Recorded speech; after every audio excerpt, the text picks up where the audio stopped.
ایسے تو نہیں ہے کہ کبھی عظیم ہو جائے، کبھی قصیر ہو جائے، کبھی غلیظ ہو جائے اور کبھی رقیق ہو جائے، ایسے تو ویریشن نہیں دکھائی دے گا. عظیم ہوگی تو عظیم ہی ہوتے جائے گی، صغیر ہوگی تو صغیر ہی رہے گی ہر بیٹ پہ. تو اس طرح کی نبض کو ہم لوگ طبعی کہتے ہیں. اب یہاں پہ اس کی مزید 2 اقسام ہے، مطلق اور مقید. اس کا کیا مطلب ہے؟ مطلق یعنی سمپل، مقید یعنی یہاں پہ ایک قید لگا دیا گیا ہے، ایک رول ہے. یہ تھوڑا سا آپ کو مشکل لگ رہا ہوگا لیکن اتنا مشکل نہیں ہے، میں آپ کو سمجھا دوں گی تو شاید سمجھ میں آ ہی جائے. یہاں پہ مطلق کا مطلب ہوتا ہے سمپل ہونا، کوئی ویریشن نہیں، یکساں جو سائیکل چل رہی تھی بیٹ کی بس اسی طرح ہوتے جائے گا تو مستوی مطلق کہلائے گا. مستوی مقید میں تمام چیزیں سملر ہوں گی لیکن کوئی ایک چیز کے اندر ویریشن آ جائے گا اور وہ ویریشن ہر مرتبہ سیم ہوگا. اب اس کا ایسے مطلب ہے کہ مانو 3 بیٹ کے بعد ایک مرتبہ نبض سری آ جاتی ہے، پھر 3 بیٹ کے بعد ایک مرتبہ نبض سری آ جاتی ہے. یعنی جو درمیان میں 3 بیٹ ہے وہاں پہ زمانہ حرکت تو سیم تھا، لیکن 3 بیٹ کے بعد زمانہ حرکت کم ہو جاتا ہے اور وہاں کی نبض سری بن جاتی ہے.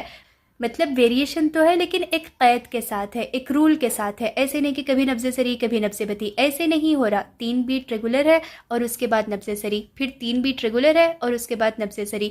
امید کرتی ہوں کہ آپ کو سمجھ میں آیا ہوگا. میں نے اگزامپل دے کر اسی لیے بتایا تاکہ آپ کو کانسیپٹ سمجھ میں آ جائے. ٹھیک، اب ہم مختلف کے بارے میں پڑھیں گے. یہاں پہ تو تمام جو اجزاء تھے وہ تو سملر تھے، لیکن ویریشن کیسے ہوگا؟ ان تینوں کے درمیان ویریشن ہوگا. ان کے بارے میں تو میں پڑھا چکی ہوں.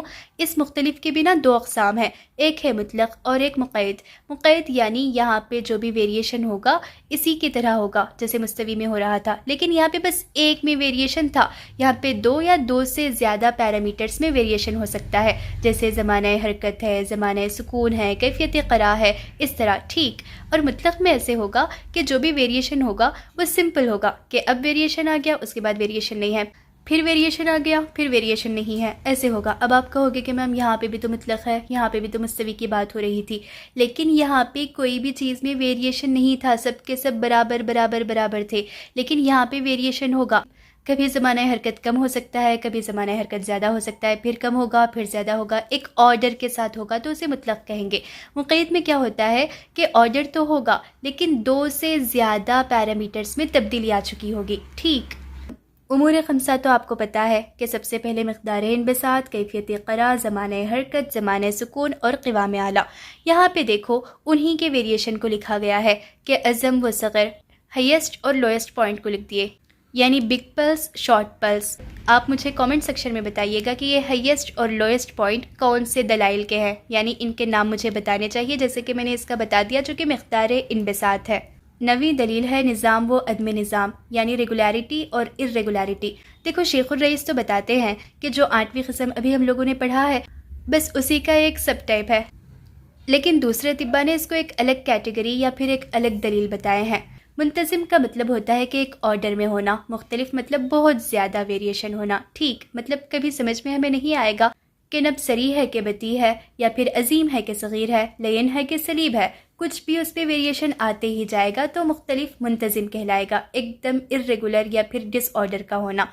منتظم مطلق یعنی سمپل، اور منتظم آرڈر کو کہتے ہیں، یعنی یہاں پہ جو بھی ترکیب نبضہ ہے وہ ہر بیٹ میں سیم ہوگا، کچھ بھی ویریشن نہیں ہوگا. یعنی مستوی کی ہی تو بات ہو رہی ہے، اسی لیے تو شیخ الرئیس نے بتایا کہ یہ 8ویں قسم کا ایک سب ٹائپ ہی ہوگا اور یہ طبعی ہے. منتظم دائر کسے کہتے ہیں؟ دائر نہ دائرے کو کہتے ہیں، سرکل کو کہتے ہیں. مطلب جس بھی پیرامیٹر کا ویریشن ہوگا وہ سیم ہوگا، مطلب گھومتے ہوئے آئے گا.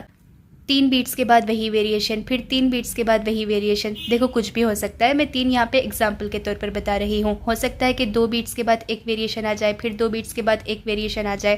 دائر کا مطلب ہوتا ہے کہ گھوم پھرا کر سیم ویریشن آ جانا، تو اسے منتظم دائر کہیں گے. منتظم اس لیے کیونکہ آرڈر کے حساب سے ہو رہا ہے نا، ایسے نہیں کہ کبھی کچھ جیسے کہ اس میں ہو رہا تھا مختلف منتظم میں.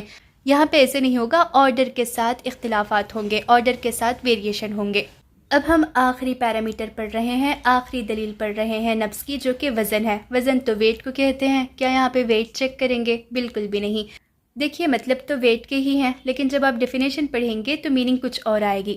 جیسے نبض کی دونوں حرکتوں اور دونوں سکون کے چاروں زمانوں کے تناسب کا باہمی مقابلہ و موازنہ کیا جائے، شیخ الرئیس نے بتلایا ہے. اب اس کا کیا مطلب ہے؟ 2 حرکات 2 سکون ہوتے ہیں، حرکت انقباض، حرکت انبساط اور پھر سکون داخلی، سکون خارجی.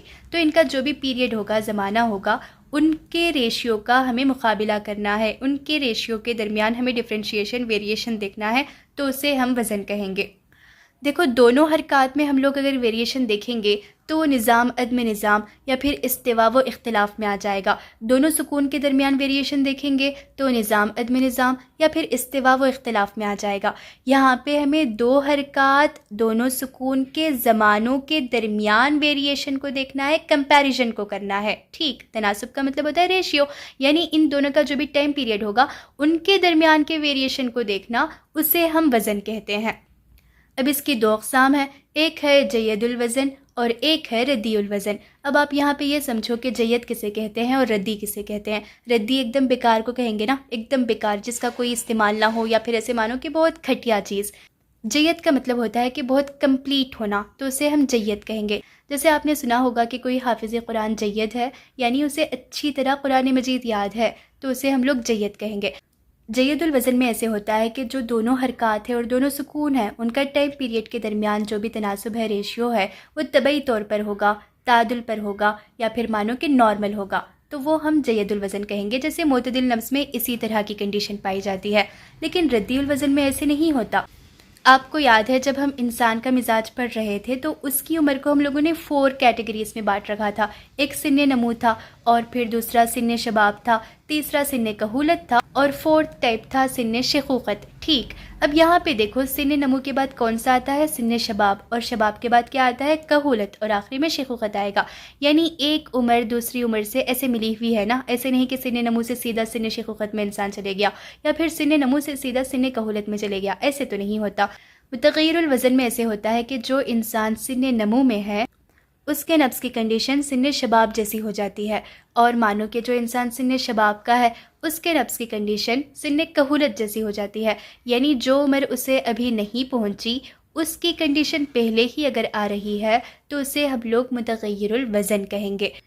مبین الوزن میں ایسے ہوتا ہے کہ جو انسان سن نمو میں ہے اس کے نفس کی کنڈیشن سن کہولت جیسی ہو سکتی ہے یا سن شیخوخت جیسی ہو سکتی ہے. یعنی اس طرح کا مزاج، اس طرح کا وزن آ رہا ہے جو اس کی عمر سے ابھی ملی ہوئی نہیں ہے، کیونکہ سن نمو کے بعد تو سن شباب آتا ہے. اس کے جیسا اگر ویریشن آ جائے گا تو متغیر الوزن کہلائے گا. اس کی عمر سے ملا جھلا ویریشن نہیں بلکہ دوسرے ٹائم پیریڈ، دوسرے ایج گروپ کا ویریشن آ رہا ہے تو اس کو ہم لوگ مبائن الوزن کہتے ہیں. خارج الوزن کا کیا مطلب ہے؟ یہاں پہ نفس کے اندر جو بھی ویریشن آئے گا، ڈفرینشیشن آئے گا، وہ کسی عمر سے سملر نہیں ہوگا بلکہ نفس کی کنڈیشن کسی مرض سے ملتی جھلتی ہوئی ہوگی. ٹھیک، اب مرض کے حساب سے نفس کی تو کئی اقسام ہو جائیں گی، جیسے نبض نملی، یا پھر نبض مسلی، یا پھر نبض ذوالقرعتین، یا پھر نبض ذنب الفار. ان سب کے بارے میں ہم لوگ انشاءاللہ مرکب نبض میں پڑھیں گے تو تبھی آپ کو سمجھ میں آئے گا. بس ایسے یاد رکھو کہ خارج الوزن یعنی یہاں پہ نبض کی کنڈیشن کسی مرض کے لحاظ سے ہوگی، کوئی ڈیسیز کو بتائے گی تو وہ خارج الوزن کہلائے گا. امید کرتی ہوں کہ یہاں تک آپ کو سب کچھ اچھے سے سمجھ میں آیا ہوگا. اگر کچھ بھی ڈاؤٹ رہا تو کامنٹ سیکشن میں لازمی پوچھ لیجئے گا. اور ہاں، میرے کلاسز سے اگر آپ لوگوں کو فائدہ ہوتا ہے تو اپنے بیچ میٹس، سینئرز اور جونیئرز کے ساتھ لازمی شیئر کیجیے گا.